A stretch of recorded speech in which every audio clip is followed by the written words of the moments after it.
Hello everyone, dear students and respected teachers. Today I, Garima Batra, again before you with a new video on chapter 12, Forest and River from your textbook, The Spectrum MP Board.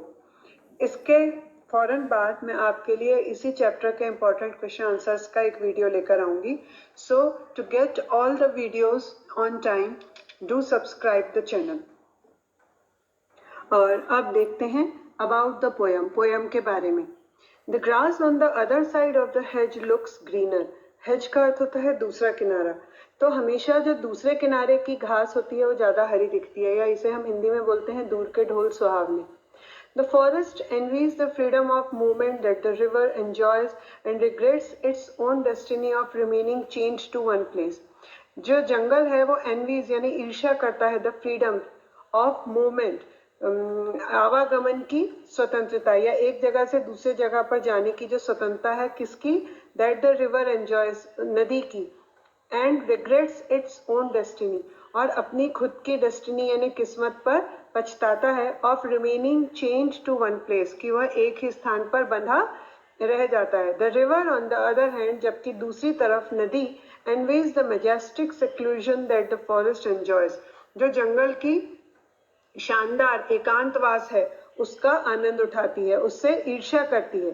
It considers it's journey meaningless, और वह अपनी यात्रा को अर्थहीन बताती है, निरुद्देश्य बताती है. इट लॉन्ग्स, लॉन्ग यानी होता है इच्छा करना, लॉन्ग्स यानी इच्छा करती है. It longs for the calm and rest gifted to the forest, जंगल को जो शांति और आराम गिफ्ट में, उपहार में मिला हुआ है, उससे वह ईर्ष्या करती है, उसकी वह इच्छा करती है. Thus, the forest and river see themselves in the image of each other. अतः इस तरह से नदी और जंगल एक दूसरे के छवि देखते हैं. What should a man desire to be? और एक मनुष्य की क्या इच्छा हो सकती है? To be होने की, क्या बनने की इच्छा होती है? एक फॉरेस्ट, एक वन बनने की, या कि एक रिवर, या कि एक नदी बनने की. आइए हम देखते हैं इस पोम में. So first of all I would like to tell about the poem. मैं इस पोएम के बारे में आपको बताना चाहूंगी कि ये पोएम फॉरेस्ट और रिवर के बीच में है. इसमें जो पोएट हैं मिस्टर जलालुद्दीन रूमी, उन्होंने फॉरेस्ट और रिवर के बीच का कॉन्वर्सेशन बताया है, और उस कॉन्वर्सेशन के माध्यम से उन्होंने ये बताने की कोशिश की है कि इंसान कभी भी अपनी स्थितियों से, अपनी उपलब्धियों से और अपनी प्राप्तियों से प्रसन्न नहीं होता. वो हमेशा दूसरों की चीजें देखकर उनको जलता है कि काश ऐसा हमारे पास होता, और जो उसके पास होता है उससे वो खुश नहीं होता. इसी को दो लाइन्स में कहा गया है. Man is a fool, wanting hot when it is cool, wanting cool when it is hot, always wanting what is not. मतलब कि जो उसके पास होता है उससे वो कभी भी खुश नहीं होता. अब इसी को जलालुद्दीन रूमी ने नदी और पहाड़ का पर्सोनिफिकेशन किया है. पर्सोनिफिकेशन यानी मानवीकरण. मानवीकरण यानी जैसे जंगल और नदी इंसानों की तरह बोल नहीं सकते, लेकिन उन्हें इंसानों की तरह बोलता हुआ बताया है, और ये उनके बीच का एक डायलॉग है. तो फर्स्ट पॉइंट है, the grass on the other side of the edge looks greener. नदी के एक किनारे से या मैदान के एक किनारे से आप जब दूसरे किनारे पर देखते हैं या दूर देखते हैं तो आपको वो चीज ज्यादा अच्छी लगती है. इसी को हिंदी में कहते हैं दूर के ढोल सुहावने. तो हमेशा दूसरी तरफ की घास ज्यादा हरी दिखाई देती है. In this poem, there is a dialogue between the forest and the river. ये poem एक तरह का dialogue है, dialogue form में है, जो river और forest एक दूसरे से कहते हैं. डाई यानी दो, दो लोगों के बीच का जो conversation होता है, जो विचारों का आदान प्रदान होता है, उसे हम बोलते हैं dialogue. और जब कोई व्यक्ति अपने आप में अकेले में कुछ बोलता है या बड़बड़ाता है तो उसे monologue कहते हैं. Third point, the forest envies the freedom of movement that the river enjoys. जो जंगल है वो नदी की जो स्वतंत्रता है इधर से उधर एक जगह से दूसरी जगह जाने की, उससे वो जलता है या ईर्ष्या करता है. Fourth, it regrets its own destiny of remaining chained at one place. और वो रिग्रेट करता है यानी दुखी होता है, पछताता है, ऑफ इट्स ओन डेस्टिनी, अपनी खुद की किस्मत से, ऑफ रिमेनिंग, रिमेनिंग चेन्ड यानी चेन से बंधा होना, यानी एक जगह पर बंधा होना, एट वन प्लेस, एक ही स्थान पर. Fifth point, on the other hand, the river envies the majestic solitude that the forest enjoys.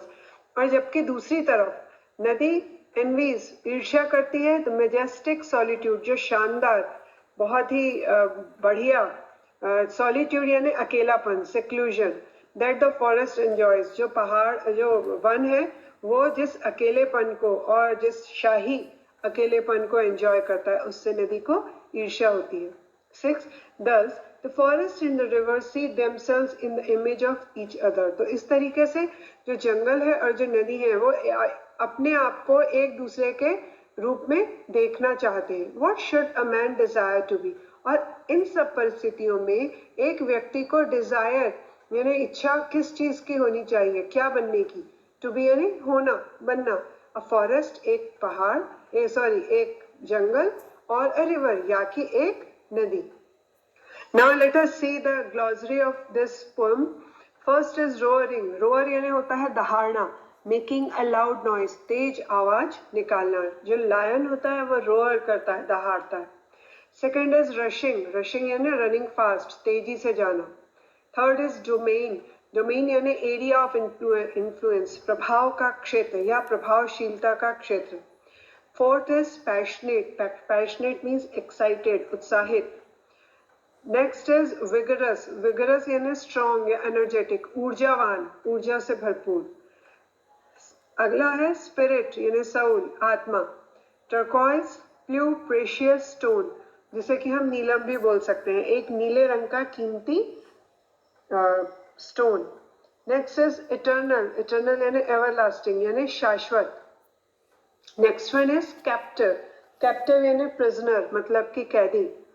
फिर विथर मीन्स टू फेड और टू बिकम ड्राई, सूखना या झड़ना या फीका पड़ना। Next is seclusion. सेक्लूजन यानी सॉलिट्यूड या लोनलीनेस या अकेलापन। Next is emerald. Emerald is a green precious stone, जिसे कि हम पन्ना बोलते हैं, एक हरे रंग का कीमती स्टोन होता है, और पन्ना या माणिक जिसे हम बोल सकते हैं। Next is illuminated. इल्यूमिनेट एक वर्ब है और इल्यूमिनेटेड एडजेक्टिव मीन्स लाइटेड, प्रकाशित। नेक्स्ट इज डेस्टिनी, जिसे हम बोलते हैं लक या फॉर्च्यून या किस्मत।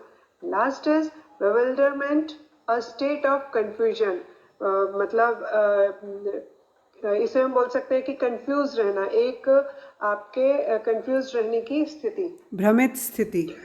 Now lesson number 13, forest and river. So first इसमें एक एपिलॉग है। The dialogue between the forest and the river makes the passer by a man doubt the nature of existence. What are those doubts?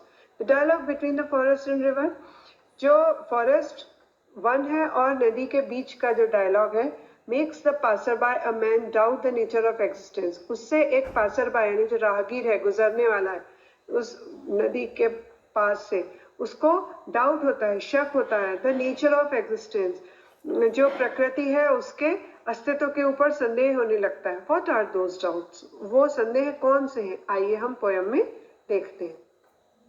I wish I were like you, said the forest. I wish I were.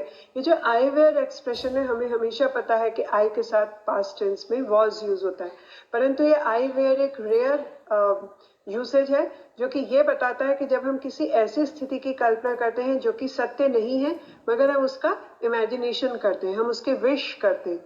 तो I wish I were like you मतलब काश मैं तुम्हारी तरह होता, said the forest, one ने कहा। To the roaring river, किससे कहा? दहाड़ती हुई नदी से। जब नदी का पानी बहुत ऊंचाई से नीचे की तरफ जाता है तो वो तेज आवाज करता है, लाउड नॉइज, तो उसको रोअरिंग से उसकी कंपैरिजन किया है कि दहाड़ती हुई नदी से मतलब तेजी से बहती हुई नदी से जंगल ने कहा काश मैं तुम्हारी तरह होता। ऑलवेज ट्रेवलिंग, हमेशा यात्रा करता हुआ। ऑलवेज साइट सीइंग, साइट का अर्थ होता है दृश्य, सीइंग यानी देखना, दृश्यों को देखना। तो हमें पता है कि नदी जब बहती है तो वो पहाड़ों से, जंगलों से, शहरों से, मोहल्लों से, किनारों से, सब तरफ से बहती हुई जाती है, तो बाग, उपवन, बगीचे सब देखती हुई जाती है। तो काश मैं तुम्हारी तरह होता, हमेशा यात्रा करता रहता और हमेशा अपने दोनों किनारों के दृश्यों को देखता रहता। Rushing towards the pure domain of the sea, और नदी बहती हुई जाती है, रशिंग यानी तेजी से जाती है, टुवर्ड्स यानी की तरफ, किसकी तरफ जाती है? प्योर डोमेन ऑफ द सी, समुद्र के पूरी जागीर की तरफ। किसकी जागीर होती है? समुद्र पानी की, और नदी उसी जागीर के पास जाती है जहां पर कि वो पानी में मिल जाती है, समुद्र में मिल जाती है। द किंगडम ऑफ वाटर, और वो क्या है? समुद्र पानी का साम्राज्य है, विशाल साम्राज्य, पानी ही पानी होता है वहां पर। The passionate vigorous spirit of life, और उस तरफ बहती हुई नदी में इतना जोश होता है, इतना उत्साह होता है कि ऐसा लगता है कि वो बहुत ही उत्साह के साथ, बहुत ही जोश के साथ, बहुत ही ऊर्जा से भरपूर उसकी आत्मा होती है, उसमें स्पिरिट ऑफ लाइफ होती है, उसमें जीवन की आत्मा होती है। The liquid turquoise of light, turquoise ये एक नीले रंग का हमें एक जेम दिखाई देता है, एक स्टोन होता है जो बहुत ही प्रेशियस होता है, और जब जंगल उसी कलर का दिखाई देता है या पानी भी हमें उसी नीले रंग का दिखाई देता है। तो the liquid turquoise of light मतलब उसमें द्रवित रूप में ये एक कीमती पत्थर होता है जिसमें कि प्रकाश परावर्तित होता है विद एटर्नल फ्लो, और वो पानी का जो फ्लो होता है, जो बहाव कैसा होता है, वो एटर्नल होता है, शाश्वत होता है, लगातार होता रहता है, वो कभी भी खत्म नहीं होता। और पानी जो है नदी का वो उसी तरीके से चमकता है जैसे कि ये स्टोन हमें चमकता हुआ दिखाई दे रहा है। बट वट एम आई, परंतु मैं क्या हूं? ओनली अ कैप्टिव, सिर्फ एक कैदी, कैप्टिव यानी कैदी। कैदी की तुलना क्यों की है जंगल ने अपने साथ? क्योंकि वो ये बोलता है चेंज टू द अर्थ, क्योंकि मैं पृथ्वी से चेंज हूँ, चेंज यानी बंधा हुआ हूँ। इन साइलेंस, और मेरी क्या दुर्दशा है? इन साइलेंस मतलब कि शांति में। आई विथर एंड डाई, विथर यानी मेरे पत्ते झड़ जाते हैं और मैं हल्का पड़ जाता हूँ, एंड डाई और मेरी मृत्यु भी हो जाती है, एंड बिफोर लॉन्ग और बहुत ज्यादा समय नहीं लगता, जल्दी ही। Nothing will remain of me, मेरे में कुछ भी नहीं बचता, but a handful of ashes मतलब सिर्फ एक मुट्ठी भर राख। मतलब जंगल ये बोलता है कि कोई भी मुझे जला सकता है, कोई भी मुझे काट सकता है, और उसके बाद मुझे जलाने पर क्या बचता है? सिर्फ एक मुट्ठी भर राख, बस इतना ही है मेरा अस्तित्व। उससे ज्यादा मैं शांति के अंदर ही, अकेलेपन में ही मर भी जाता हूँ, खत्म भी हो जाता हूँ, मेरे पत्ते भी झड़ जाते हैं, और लेकिन मैं, कोई भी मेरे साथ नहीं होता।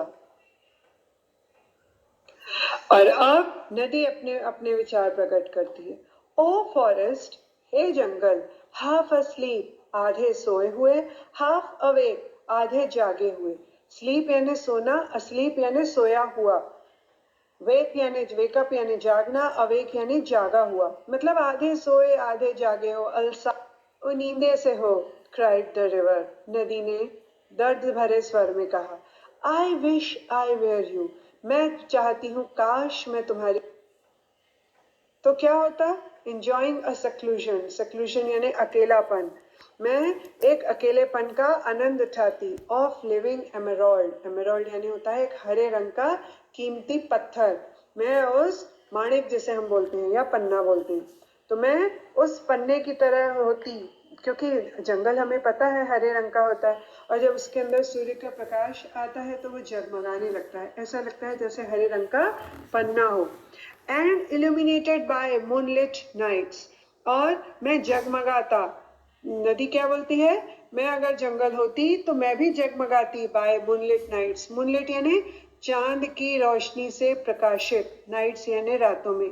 जब चांदनी रातों में चांदनी जलती है या चांद की रोशनी पड़ती है तो जंगल ऐसा लगता है जैसे जगमगाने लगता है, चमकने लगता है। Being a mirror reflecting the beauties of spring, और जंगल जो होता है उसमें स्प्रिंग यानी कि वसंत ऋतु में, वसंत हमें पता है ऋतु ऋतुराज कहलाता है, मौसम का राजा। सबसे खूबसूरत मौसम होता है, तब ना ही सर्दी होती है ना ही गर्मी होती है, बहुत ही खूबसूरत सा मौसम होता है। सभी तरफ फूल खिले होते हैं, तितलियां मंडराती हैं, पक्षी चहचहाते हैं, और वो पूरी की पूरी खूबसूरती जो वसंत की है वो किसमें दिखती है, किसमें झलकती है? वो जंगल में ही तो झलकती है। तो बीइंग अ मिरर, एक दर्पण की तरह रिफ्लेक्ट, जगमगाती या प्रकाशित होती द ब्यूटीज ऑफ स्प्रिंग, वसंत की पूरी खूबसूरती। योर डेस्टिनी, और तुम्हारी किस्मत कैसी है जंगल, देखो तो। A new life every year, हर साल एक नया जीवन। हर साल जंगल में पतझड़ का मौसम होता है, उसकी पत्तियां झड़ जाती हैं, लेकिन उसके बाद क्या होता है? फिर से हरी पत्तियां आती हैं और पूरा का पूरा जंगल हरे रंग के पत्तों से ढक जाता है। ऐसा लगता है मानो मुर्दा शरीर में फिर से जान आ गई हो, मरे हुए जंगल में फिर से नया जीवन आ गया हो और बहुत ही खूबसूरत लगने लगता है जंगल। तो नदी क्या कहती है, तुम्हारी किस्मत कितनी अच्छी है, इंसान को तो एक बार नया जीवन मिलता है, तुम्हें तो हर साल नया जीवन मिलता है, हर बार तुम रीबर्थ होते हो, तुम पुनः जन्म लेते हो। इसके आगे नदी अपना दुख प्रदर्शित करती है और कहती है, माई लाइफ और मेरा जीवन running away from my self all the time. ऐसा लगता है जैसे मैं अपने आप से ही दूर भागती रहती हूँ ऑल द टाइम, पूरे समय। अब देखिए इसका जो सही अर्थ है वो ये है कि नदी का जहाँ से उद्गम होता है वो वहां से निकलकर समुद्र तक भागती है।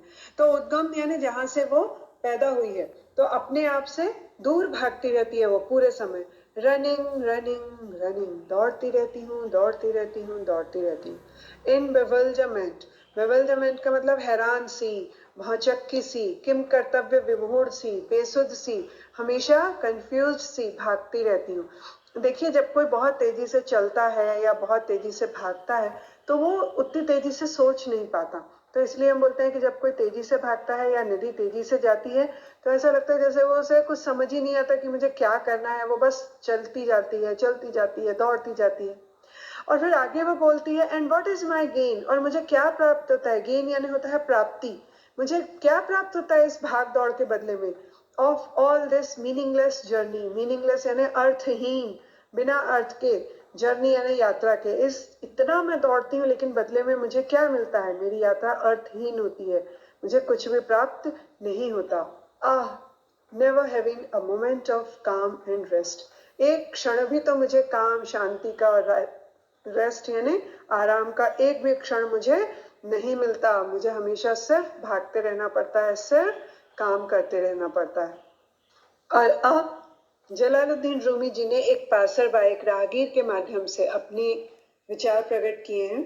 No one can ever know, कोई भी कभी भी नहीं जान सकता, व्हाट द अदर फील्स, कि दूसरा व्यक्ति क्या महसूस कर रहा है। हम हमेशा दूसरों को देखते हैं तो हमें ऐसा लगता है सामने वाला खुश है, सिर्फ हम ही दुखी हैं। और दूसरा क्या महसूस कर रहा है, उसे क्या तकलीफ है, उसे क्या दुख है, इसके बारे में कोई भी नहीं सोचता। Who does care to ask, और किसको परवाह है कि वो किसी दूसरे से पूछे, about a passerby, या किसी राहगीर से पूछे, if he really existed or was only a shadow। तो जो राहगीर है वो भी सोचने लग जाता है कि क्या सचमुच में उसका अस्तित्व है या कि वो मात्र एक छाया है, सिर्फ एक शेडो है। नाउ a passerby, एक राहगीर, aimlessly walking in the shade, छाया में बिना किसी उद्देश्य के, निरुद्देश्य, उद्देश्यहीन चलता जा रहा है। comes to ask himself, और जैसे कि वो अपने आप से पूछ रहा हो, Who am I? A river, a forest, और नदी। अब वो जो राहगीर है वो पूछता है, मैं कौन हूँ। A river, एक नदी, a forest, एक जंगल, और both, या कि दोनों, river and forest, नदी और जंगल, river and forest, नदी और जंगल। आपने लेसन बहुत अच्छे से समझ लिया है। अब कुछ इम्पोर्टेंट क्वेश्चंस हैं जो पिछले 5 सालों में आए हुए हैं और ये क्वेश्चन, इनके आंसर आपको इसी पोएम के एक्सप्लेनेशन से मिलेंगे।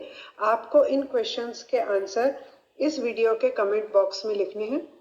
बहुत ही जल्दी मैं सभी पोएम्स जो 12th में हैं उनके जो क्वेश्चंस हैं इम्पोर्टेंट वो लेकर एक वीडियो बनाऊंगी और वो आपके सामने लेकर आऊंगी।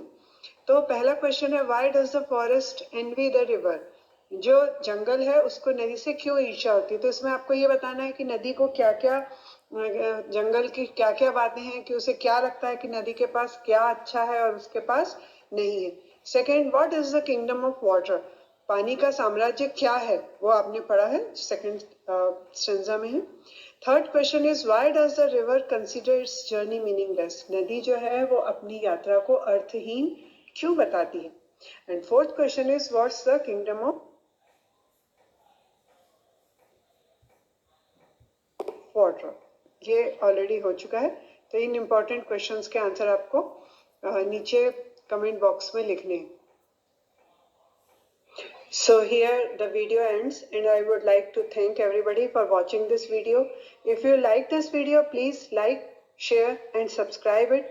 बहुत ही जल्दी मैं इसी लेसन के क्वेश्चन आंसर्स के भी वीडियोस और साथ ही साथ ग्रामर के राइटिंग सेक्शन के भी वीडियोस लेकर आऊँगी आपके सामने। तो वो वीडियोस आपको सबसे पहले मिले उसके लिए ज़रूरी है कि आप इसे लाइक करें, शेयर करें और सब्सक्राइब भी ज़रूर करें ताकि मेरे वीडियोस सबसे पहले आप तक पहुँच सकें। Thank you everybody.